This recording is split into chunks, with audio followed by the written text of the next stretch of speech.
Hi, കൂടുതൽ ആലോചിക്കൊന്നും വേണ്ട. ഒരു പനീർ ബട്ടർ മസാല ഉണ്ടാക്കാം. ഹോസ്റ്റലിൽ നിൽക്കണവരും ബാച്ചിലേഴ്സും പോരെ.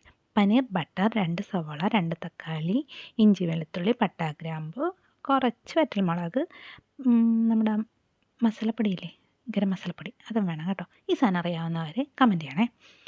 കുറച്ച് പട്ട ഇടുക, പട്ട ഗ്രാമ്പു ഇടുക, അതിലേക്ക് ഇഞ്ചി വെളുത്തുള്ളി ഇടുക, വറ്റൽമുളക് ആവശ്യത്തിന് ഇടുക. അത് എരിവിനനുസരിച്ചാണ് കേട്ടോ നിങ്ങൾക്ക് വറ്റൽമുളക് ആഡ് ചെയ്യാവുന്നത്. 4 മതിയാവും, ഒരു മീഡിയം എരിവുള്ളവർക്ക്. ഇനി നമുക്ക് വേണ്ടത് സവാളയും തക്കാളി ഇട്ട് നന്നായിട്ട് വഴറ്റിയതിന് ശേഷം കുറച്ച് ഉപ്പിടുക, കുറച്ച് പഞ്ചസാര ഇടണം. പഞ്ചസാര എന്തിനാ ഇടണമെന്നറിയോ? പെട്ടെന്ന് വഴറ്റിയിട്ട്.